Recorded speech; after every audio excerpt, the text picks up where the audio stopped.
आज का जो वीडियो है वो कॉन्टेक्टर के ऊपर बात करेंगे कि कॉन्टेक्टर क्यों यूज़ किया जाता है। आप देखे होंगे कि जो मोटर कंप्रेसर को चलाने के लिए कॉन्टेक्टर का इस्तेमाल करते हैं। मोटर का अलग अलग कनेक्शन होता है, स्टार डेल्टा कनेक्शन, सिर्फ स्टार कनेक्शन, सिर्फ डेल्टा कनेक्शन है, एक होता है DOL कनेक्शन, डायरेक्ट ऑनलाइन, और पार्ट वाइंडिंग। तो इन सब कनेक्शंस के लिए, मोटर के लिए और कंप्रेसर के लिए कॉन्टेक्टर का इस्तेमाल किया जाता है, और ब्रेकर का भी। लेकिन जो आज हम लोग बात करेंगे, मेन बात इस पर भी हो जाएगा, लेकिन मेन जो हमारा फोकस होगा कॉन्टेक्टर के ऊपर कि कॉन्टेक्टर क्यों इस्तेमाल किया जाता है। नॉर्मली ये बात समझ लीजिए, जो ब्रेकर जो है ये सेम NONC है, और ये भी NONC है। NONC है, नॉर्मली क्लोज नॉर्मली ओपन। ये भी नॉर्मली क्लोज नॉर्मली ओपन। तो पहले ब्रेकर पे बात करते हैं ताकि बात को समझाने में आसानी हो।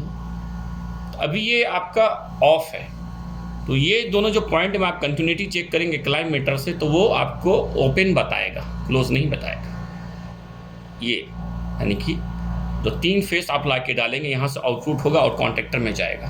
तो इन दोनों में अगर आप चेक करेंगे कंटिन्यूटी इस पोजीशन में, अभी ऑफ के पोजीशन में, तो ये नॉर्मली ओपन होगा, NO होगा। सब में चेक करेंगे तो। लेकिन यही चीज़ आप इसको मैनुअली ओपन कर दिए, तब आपका ये NC हो जाएगा, फिर आपका ये NC हो जाएगा। ठीक है। अब रहा कॉन्टेक्टर के ऊपर। अभी कॉन्टेक्टर का ये आपका सेम NO है, नॉर्मली ओपन है, लेकिन जब ये अंदर जाएगा तो हो जाएगा आपका NC, क्लोज हो जाएगा। फिर आप कंटिन्यूटी चेक करेंगे, तब आपको ये कंटिन्यूटी बताएगा। जब आप इसको पुश करेंगे इस तरह से, फिर जब क्लाइम मीटर से आप सब तीनों में चेक करेंगे 1 बाय 1 करके, तो आपको कंटिन्यूटी बताएगा। ठीक है। लेकिन इसमें एक स्विच दिया हुआ है, इसको आप मैनुअली ओपन और क्लोज कर सकते हैं। इसको आप मैनुअली ही कर सकते हैं, ऑटोमेटिकली नहीं कर सकते। लेकिन कॉन्टेक्टर के ऊपर ये ऑप्शन नहीं है, और ये पॉसिबल भी नहीं है कि बार बार आदमी इसको मैनुअली ऑन और ऑफ करे, क्योंकि बाद में वो मैं बताऊंगा। इसीलिए ये ऑटोमेटिकली इसको कंट्रोल करने के लिए इस कॉन्टेक्टर का इस्तेमाल किया जाता है मोटर कंप्रेसर को चलाने के लिए, क्योंकि उसको ऑटोमेटिकली चलाना है। ठीक है, इसकी ज़रूरत है। कोई ऐसा चीज़ ज़रूर हो इस पर, कोई ऐसा पार्ट्स हो, कोई ऐसा इलेक्ट्रॉनिक्स पार्ट्स ज़रूर हो जो ऑटोमेटिकली ऑन ऑफ कर सके ईजिली, आसानी के साथ। इसीलिए कॉन्टेक्टर का इसका इस्तेमाल करता है। आपको बात को एक्सप्लेन करेंगे, आपको समझ में आ जाएगा। ठीक है। तो ये बात फिर से दोबारा इस पर कि ये आपका जो ये ऑफ रहेगा, तो ये आपका क्या है, NO है, नॉर्मली ओपन है। ठीक है, तीनों में। बाद में जब आप इसको ऑन कर देंगे मैनुअली, तो ये आपका हो जाएगा NC, क्लोज हो जाएगा। फिर आपको कंटिन्यूटी बताएगा, NO में नहीं बताएगा। तो सेम आप जब आप कॉन्टेक्टर में आप आएंगे, ये आपका इस पोजीशन में, जब ये आपका एनर्जाइज नहीं है, बाहर है ये, हाँ ये देखिए आप ऊपर नीचे हो रहा है ना, ऊपर नीचे। तो जब ऊपर रहेगा ये, तब आपको ये NO रहेगा, नॉर्मली ओपन। तीनों में कंटिन्यूटी नहीं बताएगा। जब ये अंदर जाएगा तो NC होगा। तो क्या होता है, जब आप इसको यहाँ पर फेस देंगे, जब इस पर फेस देंगे, और जब ये NC होगा, तब फेस आउटपुट होगा, NO में नहीं होगा। जब फेस देंगे तब यहाँ से आपका आउटपुट होगा वोल्टेज। हाँ ठीक है। तो ब्रेकर में भी सेम है, आपका जो 3 फेस आप डालते हैं यहाँ पर, लाइन 1, लाइन 2, लाइन 3, तो जब ये ऑन होगा तभी आउटपुट होता है। यानी कि जब NC, ये अभी आपका NO हो गया, तब यहाँ से आपका आउटपुट नहीं होगा, आपका रुक गया। तो सेम यही कॉन्टेक्टर में है। ये आपको वोल्टेज को आउटपुट करने के लिए इसको NC होना ज़रूरी है, यानी कि एनर्जाइज अंदर जाना ज़रूरी है। कॉन्टेक्टर का जो कॉयल का जो पॉइंट है वो, इसके अंदर एक स्प्रिंग है, इसके अंदर वो बताएंगे आपको, इसके अंदर एक स्प्रिंग है। वो स्प्रिंग के ज़रिए जब इसको यहाँ पर देखिए, क्योंकि ब्रेकर में क्या है ना, ब्रेकर में कुछ भी ऐसा चीज़ नहीं है कि इसको ऑटोमेटिकली इसको स्प्रिंग के ज़रिए या इस तरह से एनर्जाइज के ज़रिए इसको ऑन ऑफ किया जाए। लेकिन कॉन्टेक्टर में वो ऑप्शन मौजूद है। कॉन्टेक्टर में देखिए, आप गौर कीजिए, यहाँ पर आपको कितना है, 1 मिनट, इसमें सिर्फ 1, 2, 3, यहाँ पर भी 3, यानी line 1, line 2, line 3, line 1, line 2, line 3, 3 input है, 3 आउटपुट है, और कुछ भी नहीं है, कुछ भी नहीं है। तो कैसे कंट्रोल करेंगे? तो इसको मैनुअली ही, इसका ऐसा ही डिज़ाइन बनाया गया। लेकिन कंपनी चाहता है कि इसको ऑटोमेटिकली चलाया जाए, इसलिए इसका डिज़ाइन ऐसा किया गया है, बनाया गया है कि उसको ऐसा बनाएगा। तो क्या किया, इसको लाइन 1, लाइन 2, लाइन 3 यहाँ से आपका आउटपुट हो गया। लेकिन इसके बाद एक्स्ट्रा इस पे एक कोयल वोल्टेज के लिए बनाया गया है कि यहाँ पर आप कोयल पावर देंगे, एक्स्ट्रा पावर, इसके अलावा पावर आप देंगे, तब ये ऑटोमेटिकली काम करेगा। तो इसके अंदर एक कुछ ऐसा इंस्ट्रूमेंट है, सेम एक स्प्रिंग है, जब वो पावर एनर्जाइज करता है, जब पावर लेता है, जब उसको पावर मिलेगा इसके डिज़ाइन के हिसाब से, तब ये ऑटोमेटिकली वो अंदर चला जाएगा, ठीक है। और उसके बाद ये जो वोल्टेज आप देख रहे हैं यहाँ पर 220 आपको नज़र आता होगा, ये लगाने से पहले चेक कर लेना चाहिए। अलग अलग वोल्टेज आता है, 24 AC आता है, 24 DC आता है, 110 का भी आता है, सऊदी अरब में इस्तेमाल होता है बहुत से यूनिट में, 110 वोल्टेज का भी आता है, 220 का है।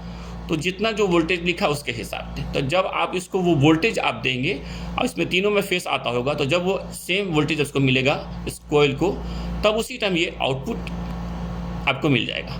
और जब इसको वोल्टेज नहीं मिलेगा तो ये डी एनर्जाइज रहेगा, तब इसको आउटपुट नहीं मिलेगा। तो बात ये है कि एक ये ऐसा सामान है कि ऑटोमेटिकली, क्योंकि बार बार इसको आप आदमी जा के पुश तो नहीं कर सकता, ये तो बहुत डिफ़िकल्ट बात है, बहुत मुश्किल बात है। क्योंकि जिस तरह ब्रेकर को आपने एक बार ऑन कर दिया, इसमें तो चलो ठीक है ऑन कर दिया, ठीक है, लेकिन इसको आप बार बार पुश नहीं कर सकते ना।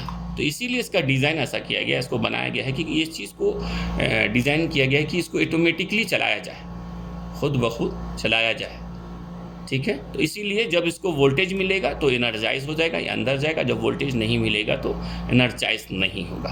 तो ये 3 फेस के लिए है, ये आउटपुट के लिए है, यानी सेम फेस है। ये यहाँ से आपको कंप्रेसर, ब्लोअर, कंडेंसर फैन जिसके लिए यहाँ आपको आउटपुट जाना है वो है। तो बाद में ये आपका कोयल है, लेकिन लगाने से पहले, और आपका याद रखिए जो कोयल में ना एक नंबर होता है A1 A2, यानी वहाँ पर वो जो कॉन्टेक्टर कोयल का वायर लगेगा A1 A2 सब में होगा। यहाँ पर है लिखा हुआ, हो सकता है क्लियर दिख रहा है कि नहीं पता नहीं, मुझे नज़र आ रहा है, हाँ। तो A1 A2 लिखा हुआ है। तो ये भी एक पहचान है कि कोयल का जो कॉन्टेक्टर कोयल का वायर वहाँ लगेगा।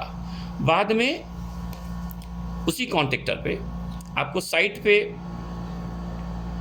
एक्सिलरी नज़र आता होगा, एक्सिलरी। तो एक, ये दोनों एक हो गया, ये दूसरा 2 हो गया, ये 2 हो गया, यानी कि 2 एक्सिलरी है।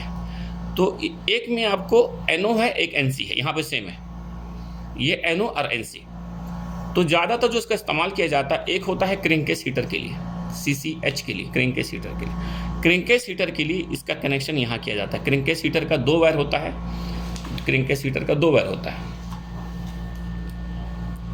ये मान लीजिए आप, एक मिनट, तो ये कंप्रेसर कॉन्टेक्टर का है। तो जो नॉर्मली क्लोज हो, जब ये बाहर रहे ना, तो जिसमें आपको कंटिन्यूटी बता रहा है, उस पॉइंट में एक में फेस लगाना है। हाँ, आप क्लाइम मीटर से चेक करेंगे तो एक NO एक NC होगा। अगर इसमें कोई एक NO है तो दूसरा NC होगा, अगर ये NC है तो ये NO होगा। तो जिसमें क्लाइम मीटर से कंटिन्यूटी बता रहा, तो क्रैंककेस का कनेक्शन यहाँ पर ऐसा होगा, जब कंप्रेसर बंद रहे तब क्रैंककेस चालू रहे, जब कंप्रेसर ऑन रहे तो क्रैंककेस को ऑफ होना चाहिए, क्योंकि फिर उसकी ज़रूरत नहीं है। तो क्रैंककेस का कनेक्शन ऐसा रहेगा कि क्रैंककेस का 2 वायर है, एक डायरेक्ट चल जाएगा न्यूट्रल में, जो न्यूट्रल लाइन है वहाँ चला जाएगा, और दूसरा वायर ला के आप यहाँ पर आप लगा देंगे, जो नॉर्मली क्लोज पॉइंट है, आप फेस ला के आप यहाँ लगा दीजिएगा। बस यही है। जैसे वो यानी कि NC है, ये जैसे अंदर गया तो NO हो जाएगा, फिर क्रैंककेस बंद हो जाएगा। तो ये इस कनेक्शन, एक एक्सिलरी इसके लिए दिया गया है। दूसरा जो एक्सिलरी जो दिया गया है वो है रन स्टार्टस के लिए, क्योंकि DDC या BMS को बहुत सा साइट पे ज़रूरत है कि वो चाहता है कि सिग्नल मिले, कॉन्टेक्टर काम कर रहा है कि नहीं, कंप्रेसर ऑन हुआ है कि नहीं हुआ है। तो वही बार बार ऊपर नहीं जाना है, वो DDC के सिग्नल से वो जानना चाहता है कि हमको ऑन है, ऑफ है, ट्रिप है, क्या है। तो ये उस सिग्नल के लिए, तो जो क्लोज पॉइंट है वहाँ से लेके आपको ऑन होने के बाद वो DDC में वो वायर जाता है। तो ये एक्सिलरी इसके लिए है। ये सिर्फ छोटा सा बात समझाने के लिए, बाद में एक साइट पे जाके प्रैक्टिकली इसके ऊपर एक वीडियो बनाएंगे और एक्सप्लेन करेंगे। यहाँ तक कितना